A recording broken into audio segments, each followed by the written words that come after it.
Hi, I'm Victoria for Winter Springs, and today I am here with Cade Resnick. Hi, how are you? Who is a former commissioner of Winter Springs from 2010 to 2018, and he is running again to get back in his seat, District 4. Yep. And I just wanted to talk with you today and see what's going on, see if we can share some local issues. Love it. It's so good to see you. So good to see you. It's a good opportunity to run into you today. And get Yes, I've been really enjoying walking around with you and doing this campaign with you, and you teaching me the ropes. It's fun. It's an interesting path as we move forward. Yeah. Mm-hmm. So, as we sit here, what's on your mind? What can we talk about? Well, you've been in the commission before. Tell me your thoughts. Let's start with development. Well, let me go back. You asked my thoughts. And part of the reason I think we're all in this position right now is it's emotional politics here in Winter Springs. There's a lot of playing with people's hearts, pulling on their heartstrings, telling them things that they want to hear or don't want to hear. And there's a lot of untruths in what's going on. And I think that's a problem. I really do. When I served on the commission, I did have the opportunity to do so. We were a very transparent commission. We did everything we could to be transparent, to the point we even had the checkbook online. People could see exactly what we were paying for.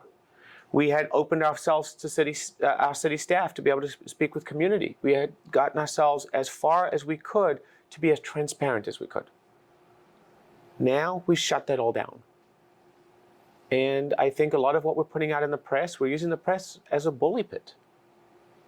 And it's hurting our local city. It's hurting our community, to be honest. Yes, and there's 10 different stories going on, and everybody's saying something different.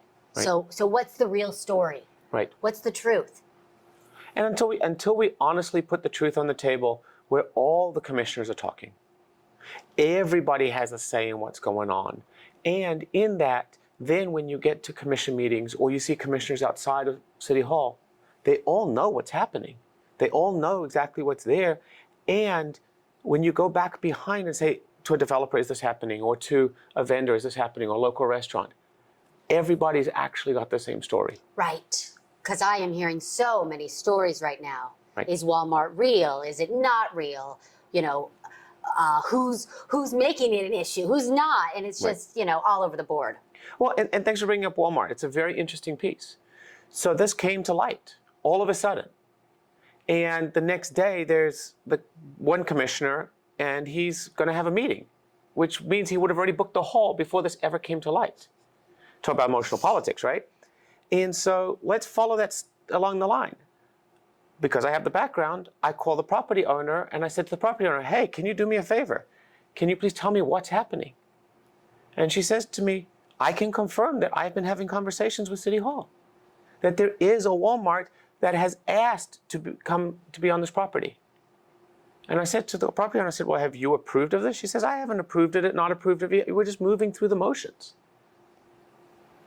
Then I attended, I think you attended, that meeting where the commissioner had the stage to himself, and he let everybody know, using emotional, very smart, tactical, psychological tactics, what he felt is going on. But he did say to everybody, well, it's in the embryonic stage. I think that's his exact words. Yes.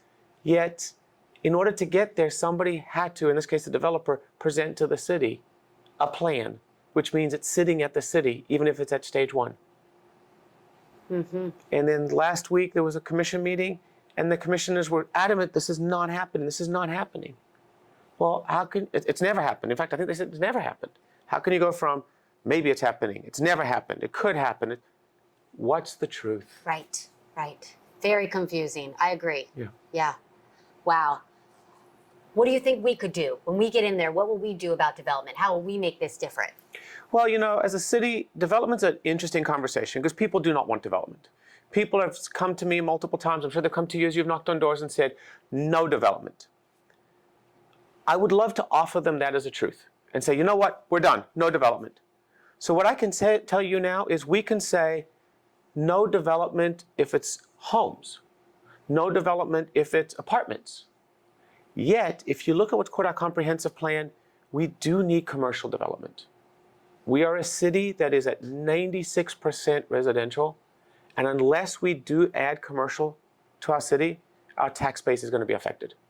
Absolutely. And as a commissioner, and I know that you and I have talked about this, we need to be looking at 10 years past our tenure, not just today. Yes. Yes, and it seems like the past 10 years have maybe been neglected a little bit with our wastewater plants, and now we're in a pickle to get out of it. So exactly, Right. forward, proactive thinking is what we Right. need for our city.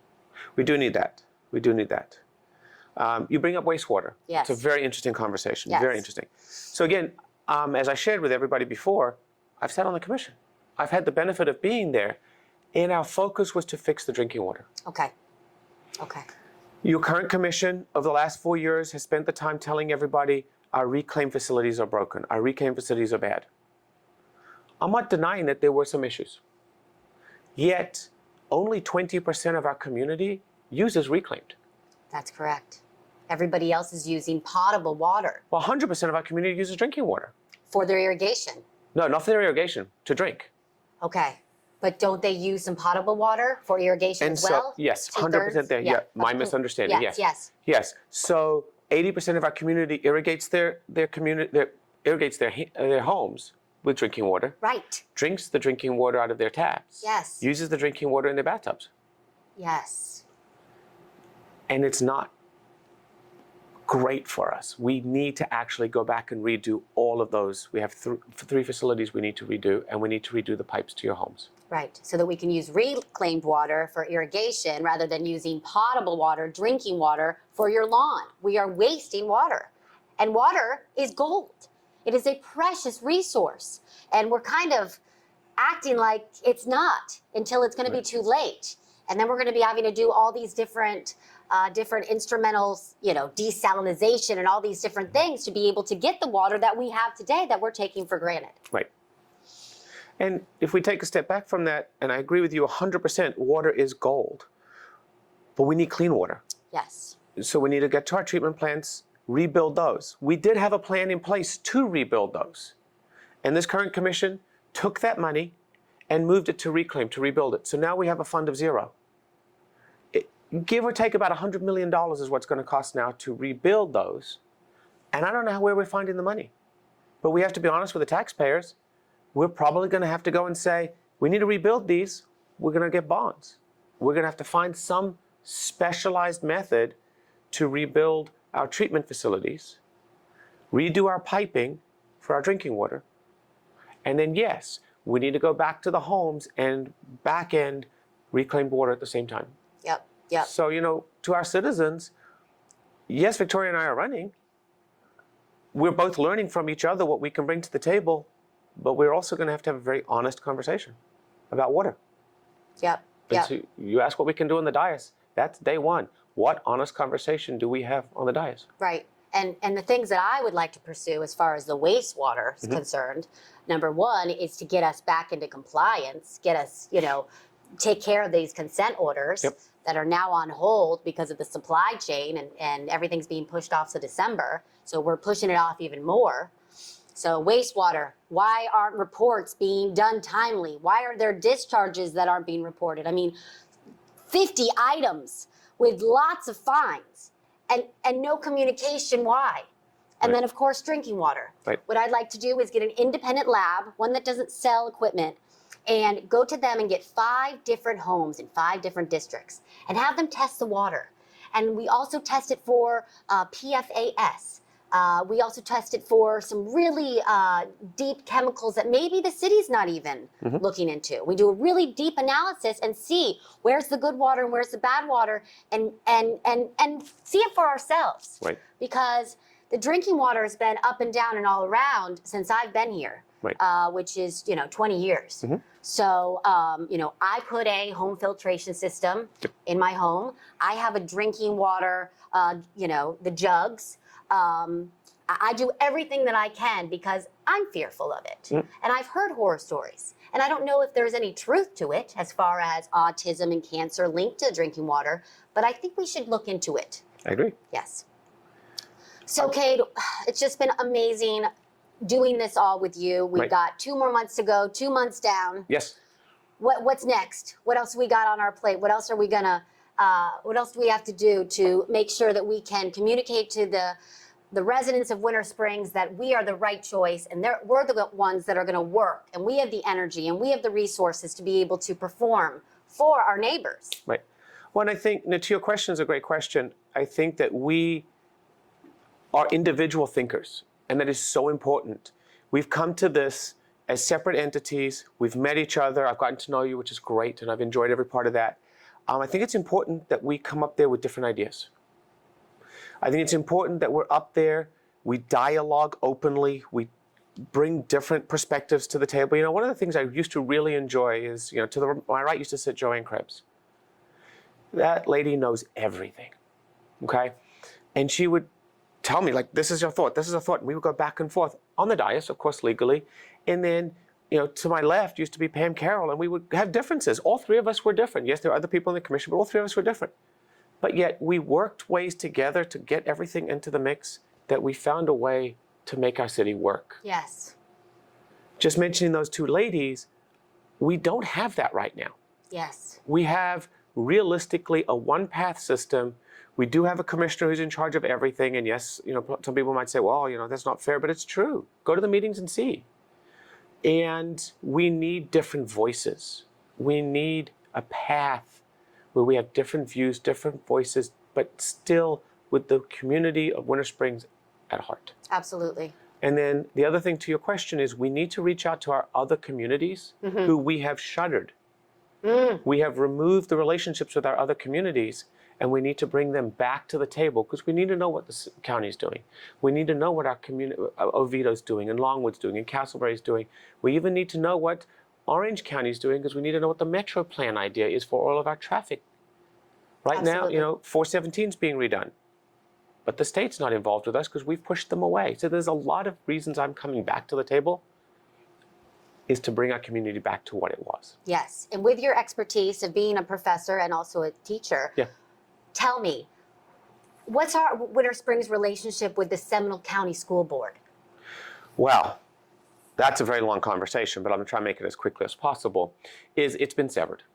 It has been severed. Why? So for a long time, the one commissioner has spent time telling people that our school system is fraudulent. And that we have what's called an interlocal agreement. It's a very long, detailed conversation, but basically it's a step-by-step process in order to make sure that we as a city are in compliance, the county's in compliance, our school systems are in compliance with development, but also with the number of people moving in and out. So we know what's going on.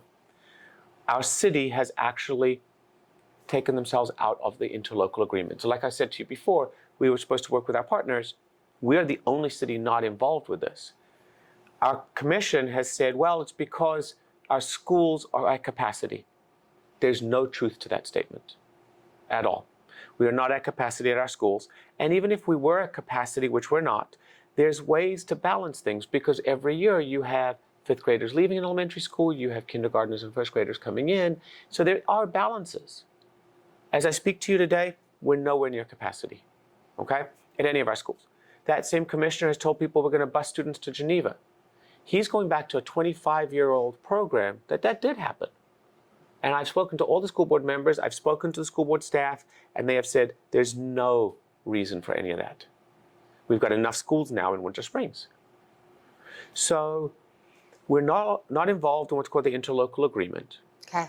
That also means that there's been issues with school bullying this past year, severe school bullying at school, and our commissioners were not involved with school safety.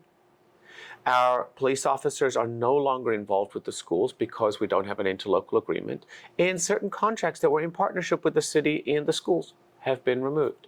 So we need to rebuild that relationship as quickly as possible. Absolutely. To get ourselves back in the schools. Because we're part of the community. We should be in all of our community sectors. Absolutely, yes. Okay, thank you so much. This is a wealth of information for our residents, and I appreciate it so much. Absolutely. And I love running with you on this campaign trail. Let's do it. And good luck to you. Absolutely. And let's do this. Absolutely. Cool. Thank you so much. Thank you. Cade Resnick, Victoria District Colangelo. 4, Yep. District 2. Vote for us. We'll take care of you. Please message us if you have any questions. Victoria for wintersprings.com. CadeResnick.com.